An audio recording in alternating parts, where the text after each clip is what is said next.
찬송가 330장입니다.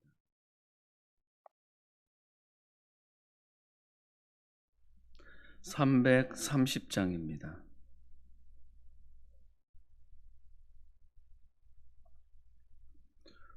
어두운 밤 쉬되리니 내 직분 지켜서 잔이슬 맺힐 때에 일찍 일어나 해 돋는 아침부터 힘써서 일하라. 일할 수 없는 밤이 속히 오리라. 어두운 밤 쉬되리니 내 직분 지켜서 일할 때 일하면서 놀지 말아라. 낮에는 수고하나 쉴 때도 오겠네. 일할 수 없는 밤이 속히 오리라. 어두운 밤 쉬되리니 내 직분 지켜서 지는 해 비낀 볕에 힘써 일하고 그 빛이 다하여서 어둡게 되어도 할 수만 있는 대로 힘써 일하라. 아멘. 하나님의 말씀은 마가복음 8장 14절에서 26절까지의 말씀입니다. 마가복음 8장 14절에서 26절까지의 말씀을 교독하시고 마지막 절을 함께 읽겠습니다. 제자들이 떡 가져오기를 잊었음에 배에 떡 한 개밖에 그들에게 없더라.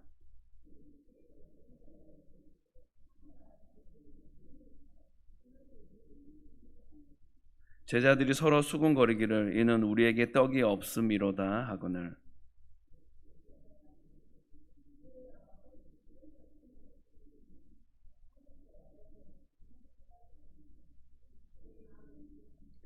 너희가 눈이 있어도 보지 못하며 귀가 있어도 듣지 못하느냐? 또 기억하지 못하느냐?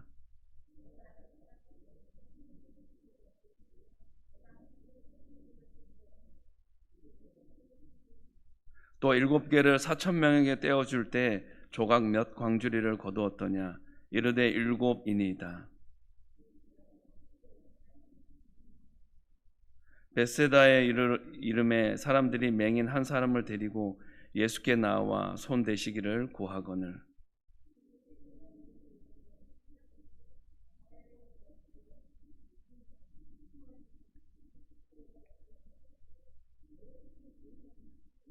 쳐다보며 이르되 사람들이 보이나이다. 나무 같은 것들이 걸어가는 것을 보나이다 하거늘.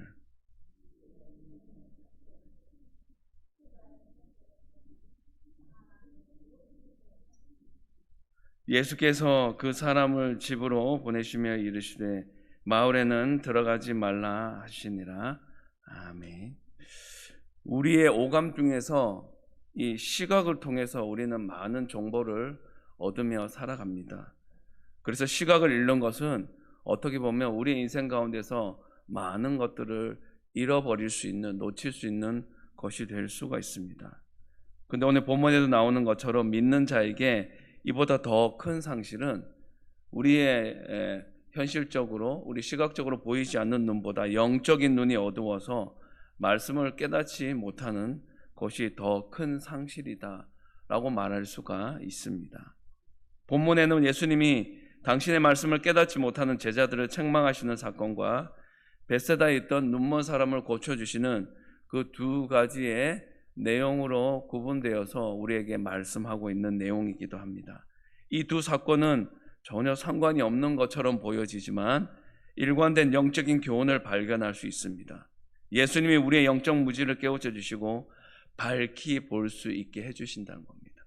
영적인 안목, 영안을 열어 주시기를 간절히 바라고 소망하는 자에게는 그런 영적 무지함에 빠지지 않고 깨어있는 자의 모습에 설 수 있다라는 그런 공통적인 교훈을 우리에게 주는 메시지가 오늘 본문 가운데는 담겨져 있다라는 것입니다. 사람들마다 자신만이 가지고 있는 독특한 문제 해결 방법이 있습니다. 각자 수많은 시행착오, 오랜 경험을 통해 그렇게 체득한 방법이기 때문에 이렇게 할 때는 이렇게 하고, 내 몸이 아플 때는 나의 몸에는 이런 음식을 먹으면 잘 듣더라, 나아지더라, 좋아지더라 하는 나름대로의 방법이 있습니다. 그래서 그 사람들은 자신의 방법을 고집하게 됩니다. 그리고 그 방법이 아니면 다른 사람이 제안한다 할지라도 불편함을 느낄 때가 많습니다. 하지만 하나님은 한 가지 방법에 얽매이지 않는다는 것을 본문을 통해서 우리에게 말씀해 주고 있습니다. 첫 번째로 14절에서 22절 말씀을 통하여서 예수님의 표적과 기사에도 불구하고 깨닫지 못하는 제자들에 대한 부분들을 다루고 있습니다. 갈릴리에서 제자들은 배를 타기만 하면 굉장히 어리석은 모습을 보였습니다. 오늘 본문에 나오는 내용도 세 번째이자 마지막 내용이기도 합니다. 마가는 떡이 하나밖에 없는 상황을 이 마가복음을 읽는 독자들에게 알려주고 있습니다. 제자들은 떡이 없는 것을 걱정했습니다. 그 제자들의 머릿속에는 떡 걱정으로 가득했기 때문에 예수님이 어떤 말씀을 하시든지 간에 그 말씀이 하나도 귀에 들어오지 않았습니다.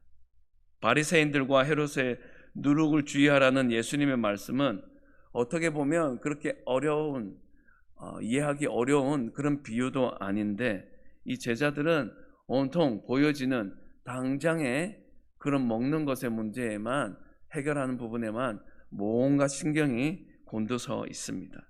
율법에서도 누룩은 죄의 상징으로 언급되어 있습니다. 누룩이 번져나가듯 죄의 악영향이 전염된다는 것을 예수님은 가르치고 있는데, 제자들 또한 그 예수님의 분명한 영적인 의도를 알지 못하고 있다는 것입니다. 레위기 2장 11절에 보면 이런 말씀이 있습니다. 너희가 여호와께 드리는 모든 소제물에는 누룩을 넣지 말지니 너희가 누룩이나 꿀을 여호와께 화제로 드려 사르지 못할지니라. 그러나 머릿속에 떡 걱정만 가득했던 제자들은 이 누룩이라는 말에 그냥 떡이구나, 그것만 연상했습니다. 예수님은 이런 제자들을 굉장히 호되고 엄하게 꾸짖으십니다. 꾸짖음이 오늘 본문 두 절에 길게 기록될 정도로 예수님은 제자들을 굉장히 답답하게 여기셨습니다.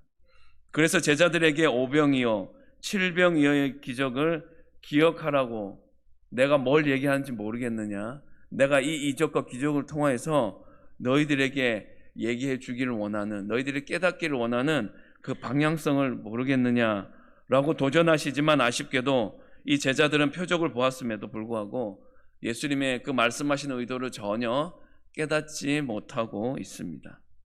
이처럼 먹을 것, 입을 것에 대한 걱정에 붙잡히면 우리는 주님의 일, 하나님 나라 일에 그렇게 집중하고 메어 달릴 수가 없습니다.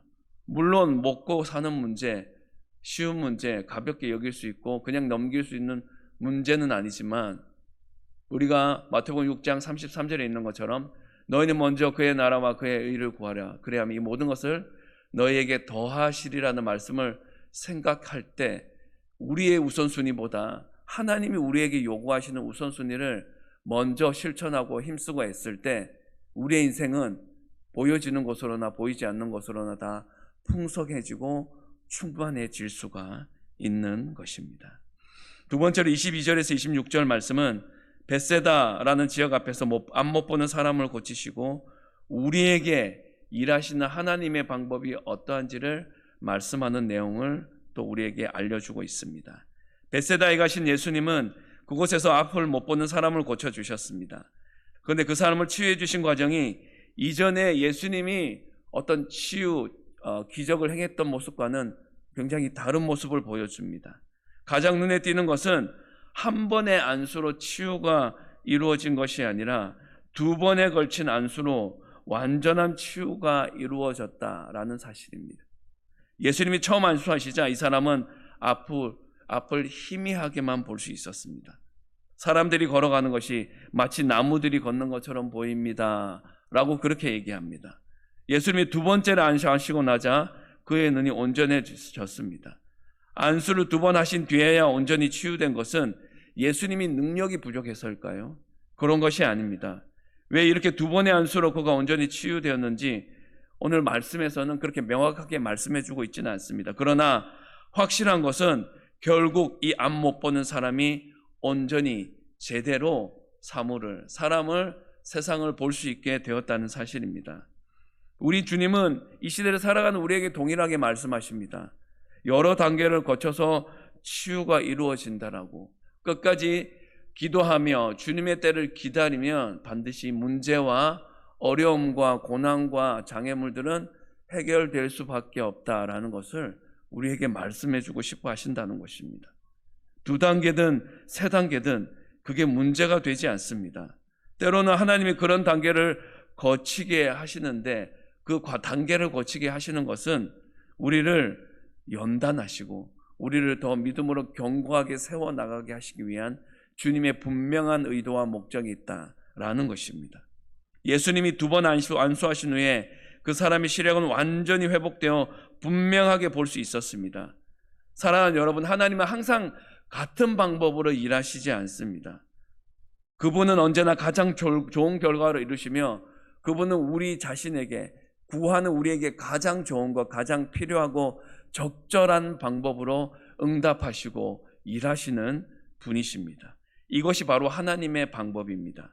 사람들을 고치실 때, 구원의 자리로 부르실 때, 문제를 해결하실 때 그 방법은 다양하지만 결국 항상 우리에게 가장 좋은 결과를 제공해 주시는 분이십니다. 그러므로 우리는 하나님이 어떻게 일하실지 우리가 예측할 수는 없지만 하나님이 일하시는 결과는 선하겠구나 라고 이렇게 정리를 하시면 좋겠습니다. 그렇게 기대하는 저와 여러분들의 삶의 자리가 있었으면 좋겠습니다.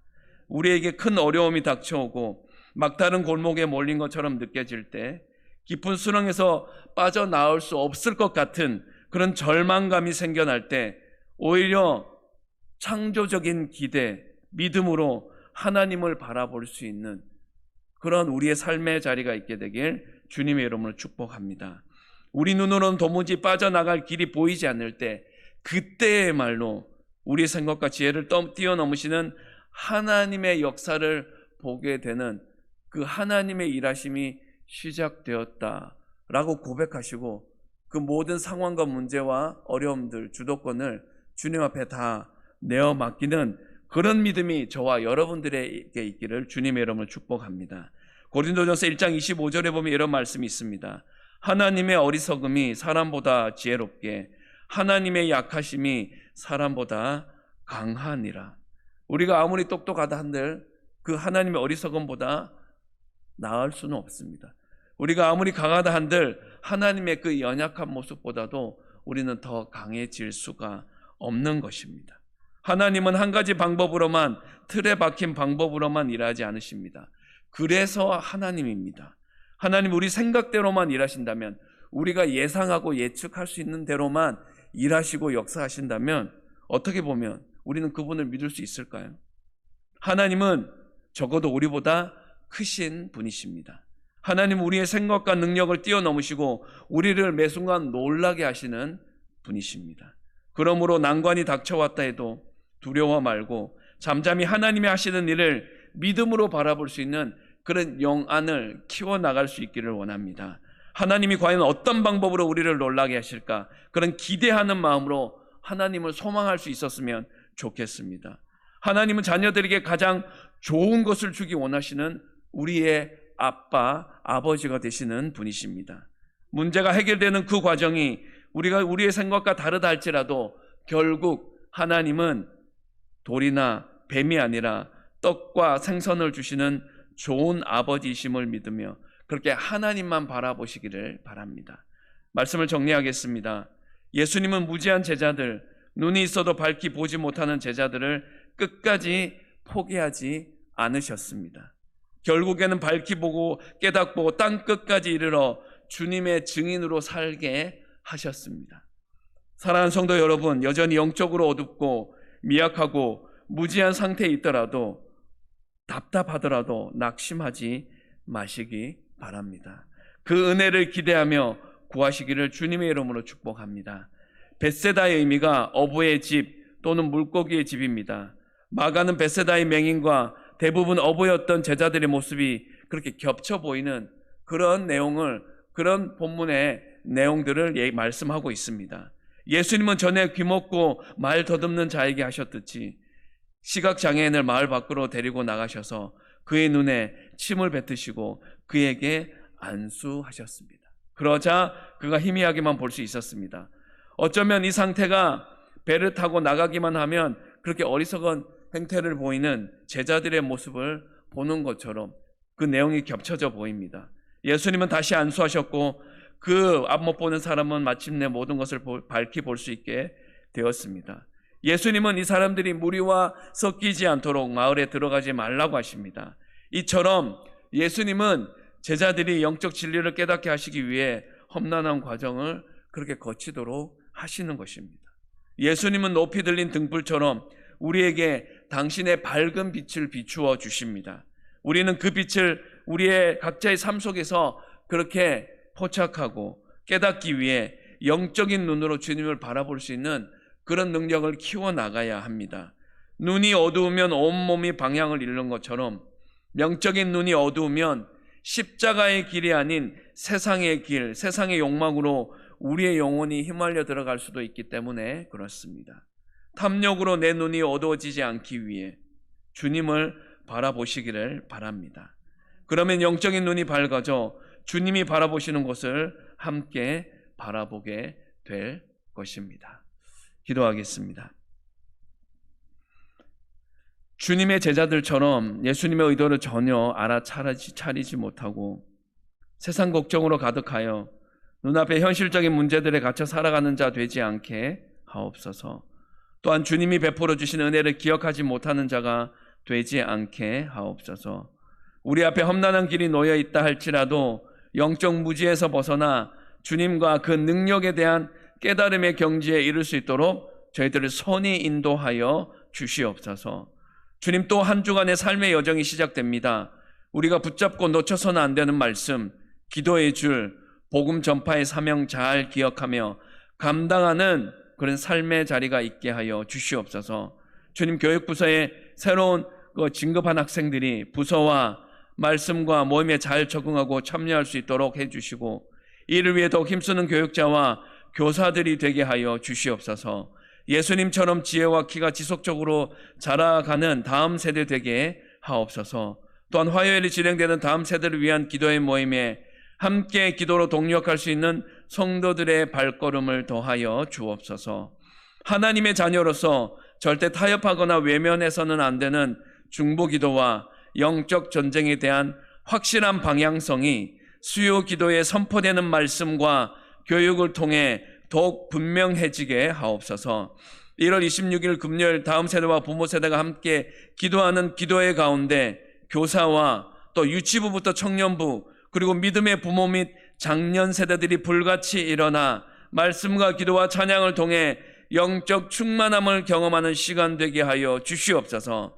환우들을 위해 이 시간 기도합니다. 병원에 입원하여 수술 및 치료받고 있는 연약한 성도들의 환부를 의사의 손길을 통하여 그리고 성령님의 치유하시는 손길을 통하여 속히 회복되고 건강한 일상생활이 가능하도록 주님 도와 주시옵소서. 힘든 항암 치료를 받으며 좀 더 온전한 몸과 마음으로 서기 원하는 성도들의 심령에 여호와 라파 강력한 성령님의 일하심이 일어나게 하옵소서. 그리하여 체력이 회복되고 이것을 통하여 영력이 충만해지며 더 나아가 지력까지 겸비하게 되는 놀라운 전인적인 치유의 은혜가 임하게 하옵소서. 응답하여 주실 줄 믿고 간구하며 우리 주 예수 그리스도의 이름으로 기도합니다. 아멘. 하늘에 계신 우리 아버지, 아버지의 이름을 거룩하게 하시며 아버지의 나라가 오게 하시며 아버지의 뜻이 하늘에서와 같이 땅에서도 이루어지게 하소서. 오늘 우리에게 일용할 양식을 주시고 우리가 우리에게 잘못한 사람을 용서하여 준 것 같이 우리 죄를 용서하여 주시고 우리를 시험에 빠지지 않게 하시고 악에서 구하소서. 나라와 권능과 영광이 영원히 아버지의 것입니다. 아멘.